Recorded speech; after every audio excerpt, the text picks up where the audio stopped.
মাদারীপুরের রাজৌর উপজেলার টেকেরহাটের খালিয়া যেন এক জীবন্ত জাদুঘর। এখানে ছড়িয়ে ছিটিয়ে আছে জমিদারদের ধ্বংসপ্রায় প্রাসাদ, বিপ্লবীদের ঘর, প্রাচীন মন্দির, ব্রিটিশ বিরোধী আন্দোলনের স্মৃতি আর গৌরবের অজস্র চিহ্ন। অষ্টাদশ শতকে প্রতিষ্ঠিত অন্নপূর্ণার মন্দির এখনও দাঁড়িয়ে আছে, যদিও স্বর্ণ মিশ্রিত আসন মূর্তিটি স্বাধীনতার আগেই চুরি হয়ে গেছে। তবুও মন্দিরে প্রবেশ করলেই যেন কালের গভীর থেকে ভেসে আসে প্রজাদের প্রার্থনার ধ্বনি। এখানেই কবি কিরণচন্দ্র দরবেশের ভগ্নপ্রায় বাড়ি। একসময় তার লেখা ছিল কলকাতা বিশ্ববিদ্যালয়ের পাঠ্য, আজ তার সময়ের অযত্নে বিলীন হওয়ার পথে। আরও আছে জমিদার শিশির গাঙ্গুলির বাড়ি, বিপ্লবী চিত্তপ্রিয় রায়চৌধুরীর সমাধি, শান্তি সেনার প্রতিষ্ঠাতা পূর্ণচন্দ্র দাসের বাড়ি, সবই যেন কালের সাক্ষী। রাজা রামরায় চৌধুরীর প্রতিষ্ঠিত ৩৬৫ বছরের পুরনো রাজা রাম মন্দির এখনও টিকে আছে টেরাকোটার অনবদ্য শিল্পশৈলীতে। রামায়ণ ও মহাভারতের দৃশ্য, দেবদেবীর চিত্র আর প্রকৃতির ছাপ সবই এখানে উঠে এসেছে নিখুঁত নকশায়। খালিয়ার শান্ত পরিবেশে গড়ে উঠেছে শান্তিকেন্দ্র, একটা ছোট্ট গ্রন্থাগার, পুকুর পাড়, শিশু বিদ্যালয় আর পিকনিক স্পট নিয়ে এক টুকরো শান্তির নাম।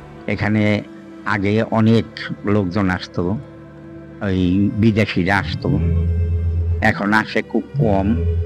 সাধারণ মানুষ তো সবসময় আসে যায়। জায়গাটা অনেক সুন্দর আছে। যদি আশপাশে যদি আরো আমাদের কিছু একটা থাকতো, মানে আর কি পার্ক টাইপের, অন্য গাছপালা আর কি সুন্দর ফুল থাকতো, আমাদের একটু ভালো লাগতো। এই পুরাকৃতিগুলো সংরক্ষণ করে সুন্দর একটা পর্যটন কমপ্লেক্স করা গেলে এখানে ইতিহাস ছুঁয়ে দেখা যাবে। এখানে অনেক বছর ধরে মানে আর কি সুন্দর জায়গাটা, কিন্তু যে এই পরিবেশটা যদি একটু সুন্দর হতো, আমাদের আরো ভাই ব্রাদার বন্ধু বান্ধব অনেকে আসেন, যে অবশ্যই আসতে পারে। স্থানীয়রা জানালেন এসব নিদর্শন তাদের অতীতের জানালা। এগুলো শুধু ইতিহাস নয়, বরং তাদের আত্মপরিচয়। ওই দুর্গাদাস ব্যানার্জি আর হইলো ওই যে এরা যদি মাইল লাগতো, টাকা দিয়ে মাই করতো, টাকা দিয়ে দুর্গাদাস ব্যানার্জি কাঁচা টাকা রূপের এক ভরি কইরা একটা টাকা, এই টাকা দশ সাহেবরে কইতো যে পারলে টাকা ফেক, চাকা ফেকস কেন, চাকা লাগলে তো ব্যথা পাবে, টাকা ফেক। এত বড় প্রতাপশালী ছিল।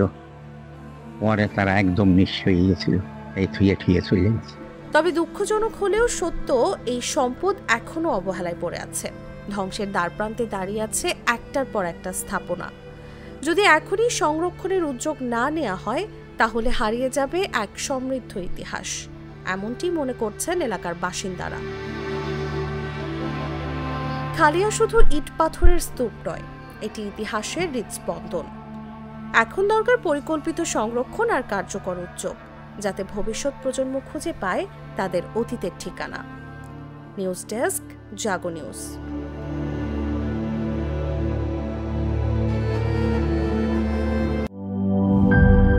কালার এক্সপার্ট, জর্জ স্যাপ এবং মাইল্ড অন হ্যান্ডস টেকনোলজি সমৃদ্ধ অরিক্স ক্রিস্টাল ওয়াশ আপনার লন্ড্রি এক্সপার্ট।